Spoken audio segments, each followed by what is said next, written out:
This is Douglas Fairbanks. This is Don DeFore. This is Craig Stevens. This is Henry O'Neill. And this is Hugh Douglas saying, welcome to Hollywood Soundstage.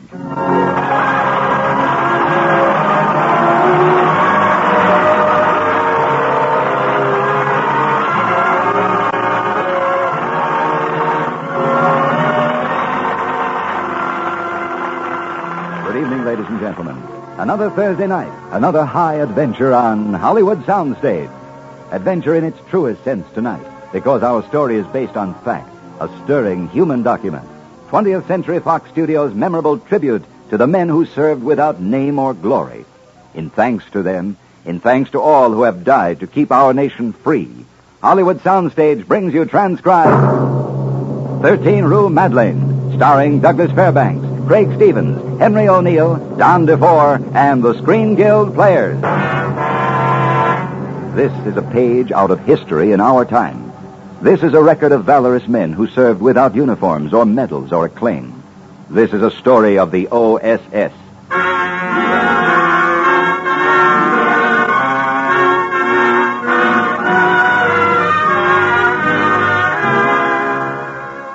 The Second World War was already 6 months old when a presidential directive created the Office of Strategic Services, the famous OSS, a super-secret intelligence service, the first espionage system in the history of our nation.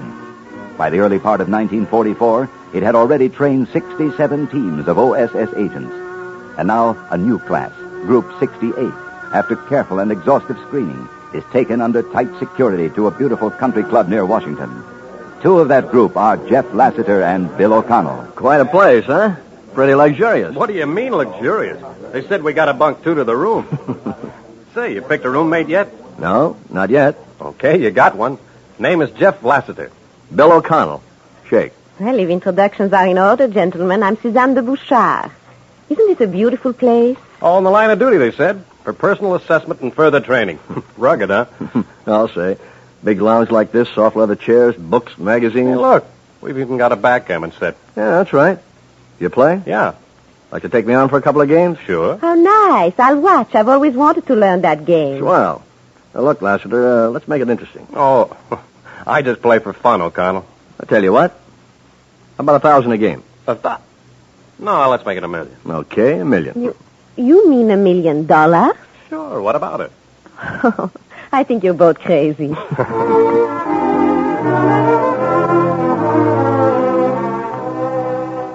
As they play, 2 other men are sitting in an office upstairs. Charles Gibson, right-hand man of the OSS chief, and Bob Sharkey, former All-American, in charge of training. Get them started tomorrow, Bob. In 3 months, they must be in shape to go. They'll be in shape. That's my assignment. That's one of them. What do you mean? 22 potential OSS agents. All of them speak French. One of them can speak German. Well? It's your job to find out who it is. Yeah? It's not as easy as it sounds. Why not? Because one of your students is a German agent. German agent? You know which one? Yes? Man or woman? As soon as you find out, let me know. Yeah. Yeah.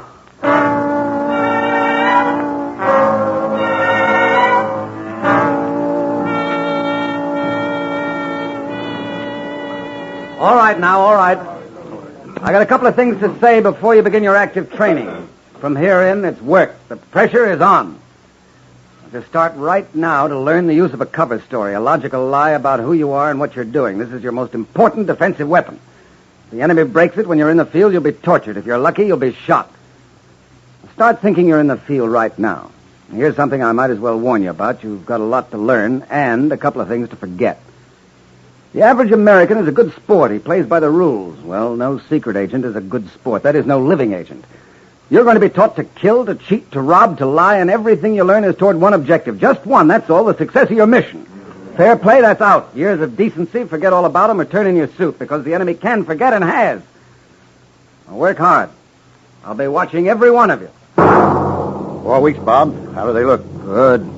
I think we ought to get 15. 2 months. You better lay it on. I told you, Gibson, they'll be ready. This 15 is of special importance, Bob. They may mean the difference between success and failure. I'm not worried about them. I'm worried about myself. I haven't found that Nazi yet.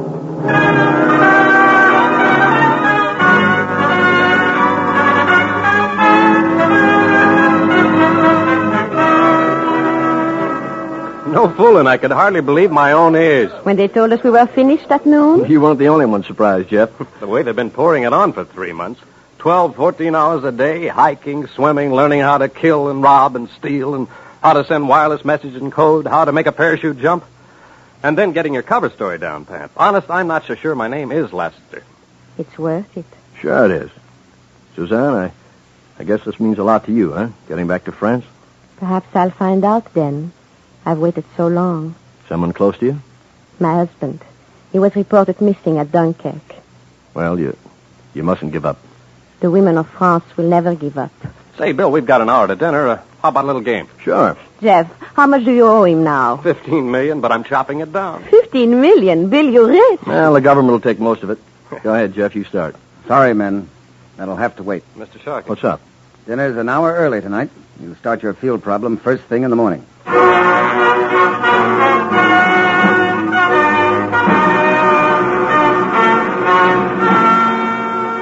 So you think you found him, Bob? Yeah, I'm sure I have. All right. Who's the German agent? O'Connell. How did you know? Well, he's the first-stand man in the class. That was the tip-off. And last night I heard him trying to pump to Bouchard, trying to find out if she expected to go back to France. And then the field problem clinched it. You read the report. Yes. That test was designed for them to make mistakes. They learn more that way. But O'Connell didn't make any mistakes. It was a cinch for O'Connell. He's been through it all before.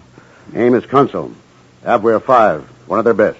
Oh, when do you want to pick him up? I don't. What? And he mustn't know he's even suspected. What? We've had him pegged for a long time. He's after something big, or it wouldn't be Kunzel. Information? The second front? We think so. Where and when? Where and when? Yeah. They would like to know that, wouldn't they? Kunzel's a big shot. The German High Command is counting on his information, so we've got to arrange for him to get it. Information. The wrong information. We've got to let him take it back to them. I see, yeah. The plan will include a logical way for him to make his escape. It must be cleverly staged. Remember, we're dealing with a very smart man. When do we start? When we get to England. I leave tomorrow. You can follow with the group. We're ready. Good.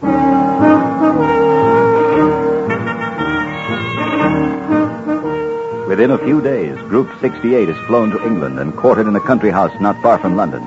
They are held there under tight security, waiting for their assignments, and the plan proceeds. O'Connell, how well do you know Holland? I lived there for 2 years. I know it very well. I thought so. O'Connell, the picture's changed. Change? How do you mean?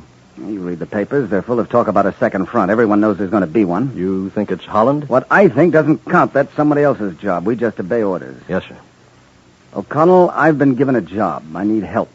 Someone with a proper background. Someone who's proved he can come through in a pinch. You know what I mean. You want to go to work?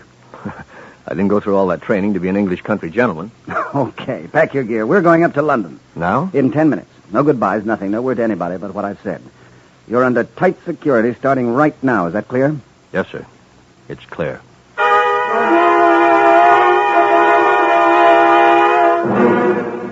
What do you think, Bob? Did he take the bait? I think so, Gibson. I've put him in with Van Dyvel, Holland Intelligence. We've opened up everything to him. Maps, plans, reports from all our agents, and I've put 6 plans at his disposal. If he makes a break in one of them, we're okay. If he makes a break. Who've you picked for the real job? Lassiter. And the de Bouchard girls. They're on their way down here now. You'll brief them yourself? This afternoon, yeah.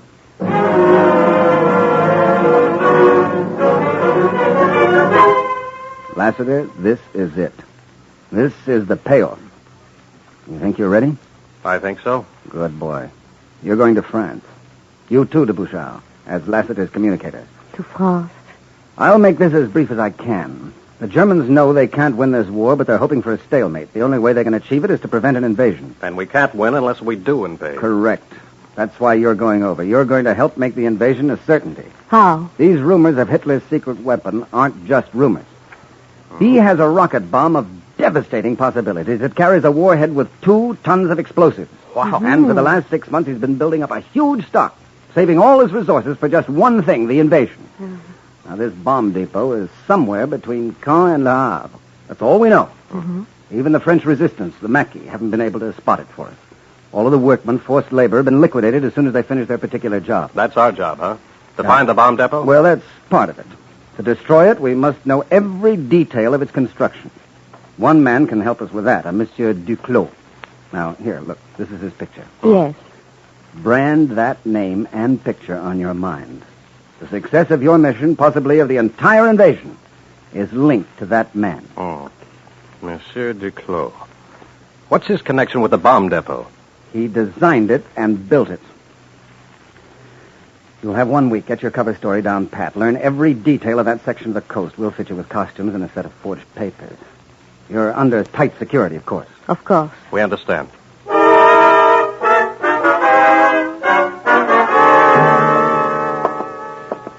Hey, you Jeff! Bill!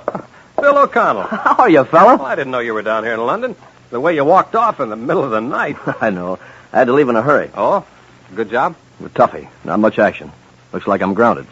Hey, what are you doing here? Prepping for a mission? Yeah. Sorry, I can't tell you what. I always knew you were a bad investment. Hey, what do I owe you? $13 million? 14. Well, I'll will it down when I get back. When you leaving? I don't know for sure. I wish I were going with you. Me, too. Well, I gotta run. Be seeing you, Bill. Yeah, bring me back a souvenir. Sure thing.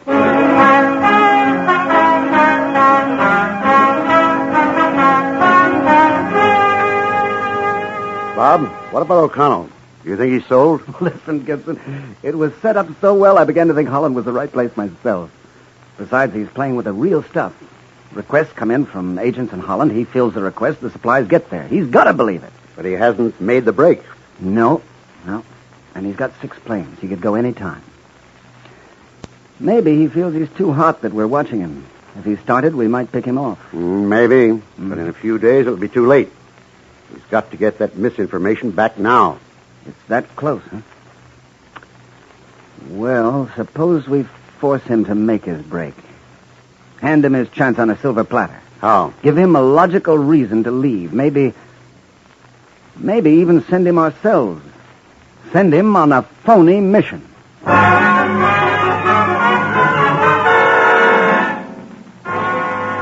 Sure, we're getting information, O'Connell, but we're not getting enough. The Germans think we're going into France. That's fine, but what do they suspect about Holland? They're not stupid, you know. No, sir. We must know if they're preparing in Holland, too, and where. We've got to send someone over to find out for us. Yes, sir. A good man, the best we have. Someone who knows Holland as well as you do. I know the man. Who's that? Me. Oh, that doesn't make sense. I need you here. Your job's important. It's more important to have the right man over there. I don't know. I've got to have that information. If you let me go, I'll get it for you. I could take over your work here, I guess. You'd be directly in touch with me by radio. O'Connell, I think I'll take a chance. I'll need some help. Yes, you'll need a team, another man and a communicator. Whom do you want? Lassiter. Lassiter?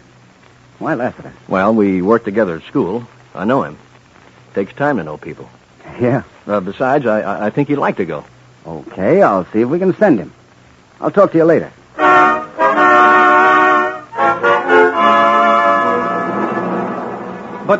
But Mr. Sharkey, the whole thing is silly.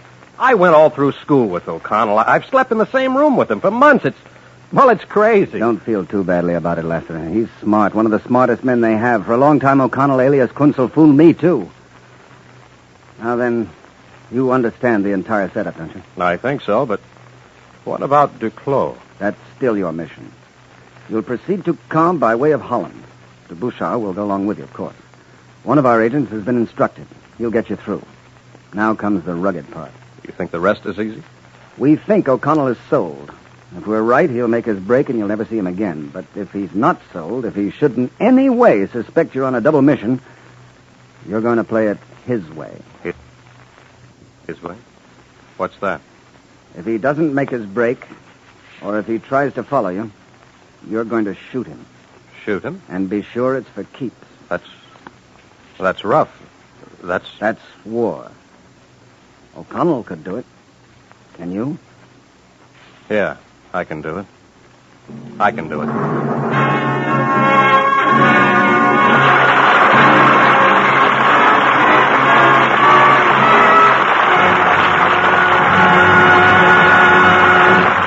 You are listening to the Hollywood Soundstage production of 13 Rue Madeleine, starring Douglas Fairbanks, Henry O'Neill, Craig Stevens, and Don DeFore.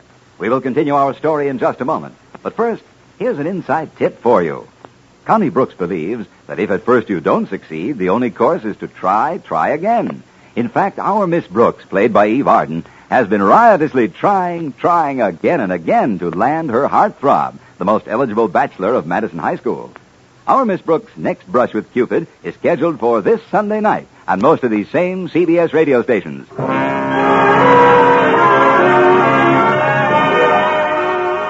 Now back to Hollywood Soundstage and Act Two of 20th Century Fox Studios' gripping documentary, 13 Rue Madeleine, starring Douglas Fairbanks, Don DeFore, Craig Stevens, and Henry O'Neill.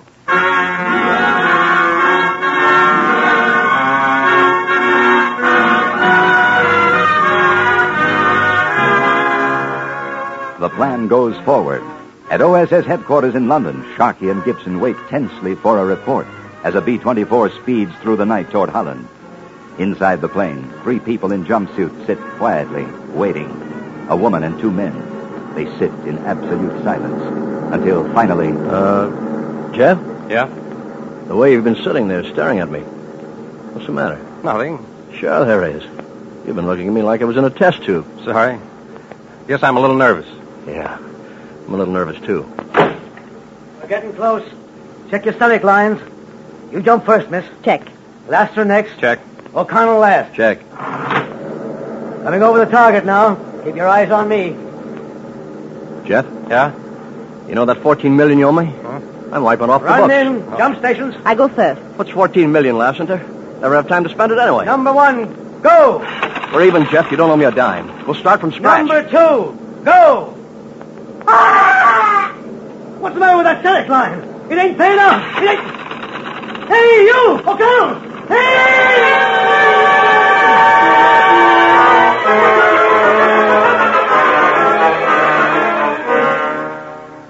Bob, you're sure that message was de Bouchard's transmission?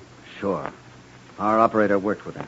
He says he's positive he knows her touch. Read it again. Lassiter killed in jump. O'Connell disappeared. Proceeding mission area as planned. Signed, Suzanne.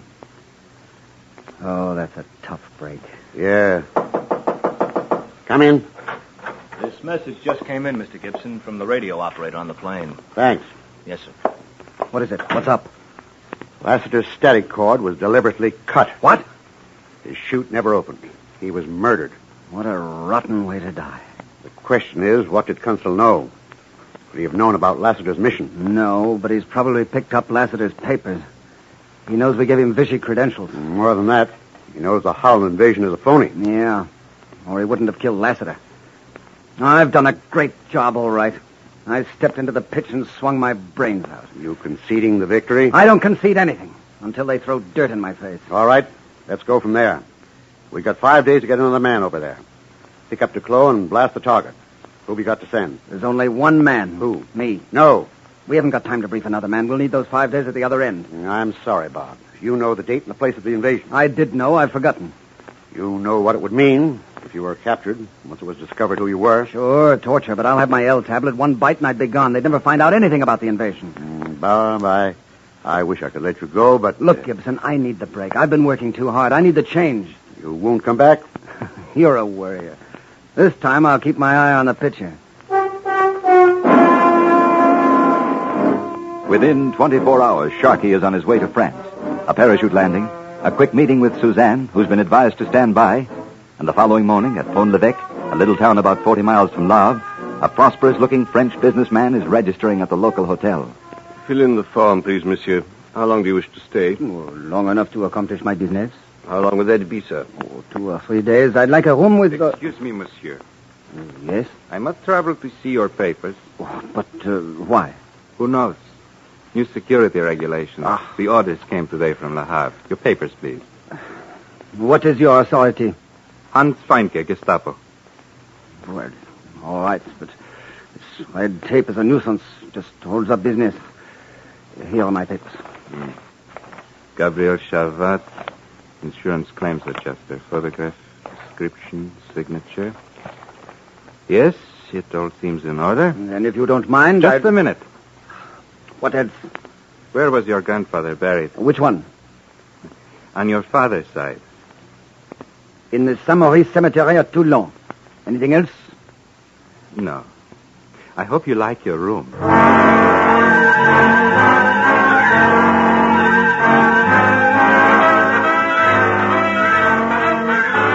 followed it through myself, Herr Consul. I had headquarters at Toulon check the city files. There's no Shavat buried in the Saint Maurice cemetery. Yes, Hans, go on. It is a small thing, but not a natural mistake for a Frenchman. It's the small ones that count. What else? I followed him when he left the hotel. He went to the mayor's office.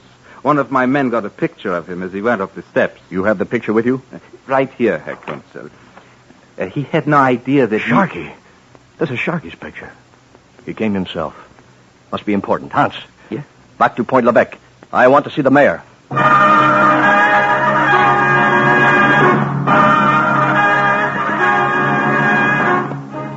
Yes, the man was here to see me yesterday from the Department of Compulsory Labor at Vichy. He told you we sent him? Monsieur, he had papers, a letter of commission. What did he want? More men from the village for the labor battalions.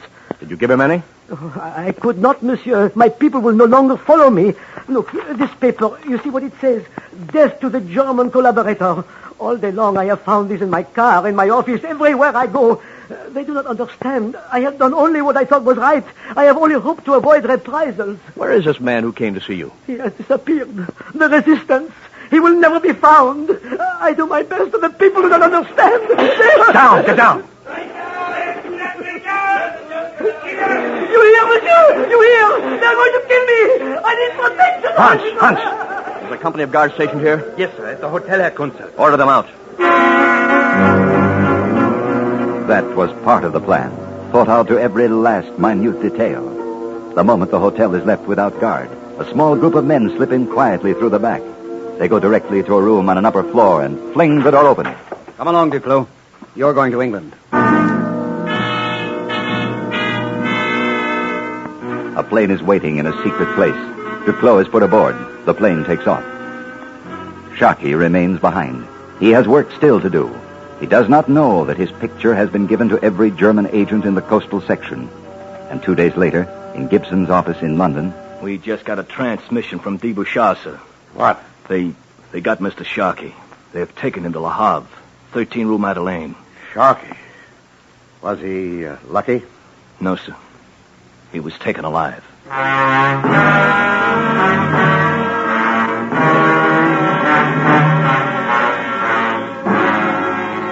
Just 3 questions, Sharkey, that's all. What was your mission? Where is the invasion coming? When? Fine, we'll make you tell. You know that, Sharkey.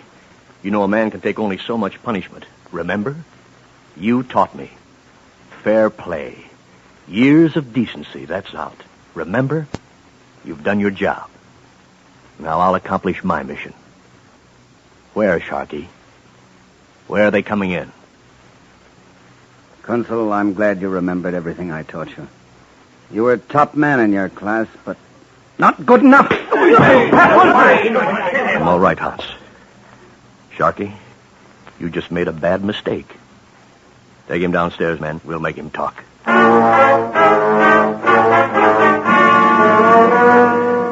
All right, men. All right. You pilots have been chosen for your special qualifications. You've been asked to attempt a hazardous mission. To blast a target at 0 feet. You'll be risking your lives. You've a right to know why. Your target is Abwehr headquarters in Le Havre, 13 Rue Madeleine. They're holding an American agent there. If he talks, it may cost 2 million American lives. He won't talk, not as long as he can stand the punishment they're giving him. Only no human body can stand it too long. You must be sure that no one in that house escapes.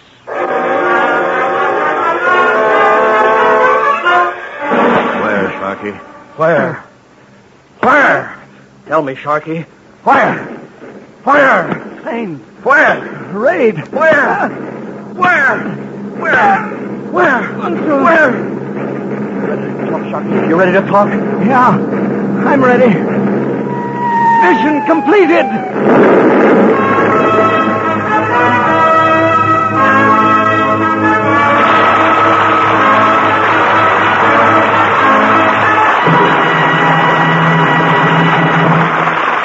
You have just heard Douglas Fairbanks, Henry O'Neill, Craig Stevens, and Don DeFore in their Hollywood soundstage presentation of 13 Rue Madeleine. And now, before our curtain falls, here's a final word from our stars.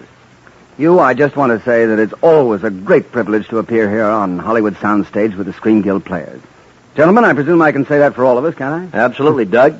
This radio program supports the greatest cause in our industry, the Motion Picture Relief Fund. And that's close to the heart of every actor in Hollywood. Yes, but don't stop with performers, Don. Everybody's in this act. Henry's right. Producers, directors, writers, they're all combining to make this one of the top half hours in the radio week. Correct. As witness next week's show. Well, what is it, Doug? Oh, no. Hugh Douglas started this, and he'll have to finish it up.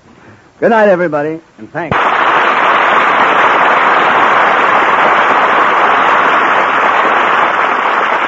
Next week, Hollywood Soundstage brings you a story that made history on the screen. A famous novel and a magnificent motion picture, it becomes a profoundly stirring radio drama. Yes, it's RKO's memorable Academy Award winner, The Informer. And it will star Paul Douglas, Isabel Jewell, and Tom Powers. Remember, next Thursday night at this same time, for the dramatic treat of the radio season, be sure and listen to Paul Douglas, Isabel Jewell, and Tom Powers in The Informer. Mark it on your calendar right now. 13 Rue Madeleine was presented through the courtesy of 20th Century Fox Studios, whose current Technicolor release is Red Skies of Montana, starring Richard Widmark. Douglas Fairbanks is currently presenting his latest production, Another Man's Poison, starring Betty Davis and Gary Merrill. Don DeFore is now appearing in A Girl in Every Port, an RKO Radio Pictures production co-starring Groucho Marx and Marie Wilson. Henry O'Neill will soon be seen in the Columbia Pictures release, Scandal Sheet. Craig Stevens will soon be seen in Phone Call from a Stranger, a 20th Century Fox production. Also heard in tonight's play were Shep Menken, Gladys Holland, Ralph Sedan, Paul Dubov, and Peter Leeds. Hollywood Soundstage was transcribed in the film capital, with music under the supervision of Alexander Courage. Our play was adapted and directed by Harry Kronman.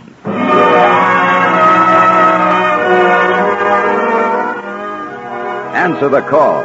Answer the call for volunteers to help during the Red Cross Fund Drive. Many thousands of volunteers are needed this year to help the Red Cross collect the funds to carry on your mercy work.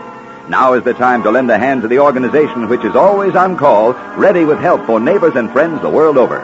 When you volunteer for Red Cross Fund collection, you're standing beside a wounded soldier on the battlefield, offering him the blood to save his life. Blood made possible by the Red Cross Blood Center.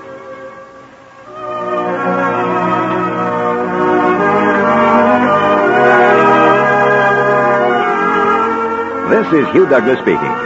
And remember, it's 2 hours of music, the nation's favorite songs, every Friday night on the CBS Radio Network.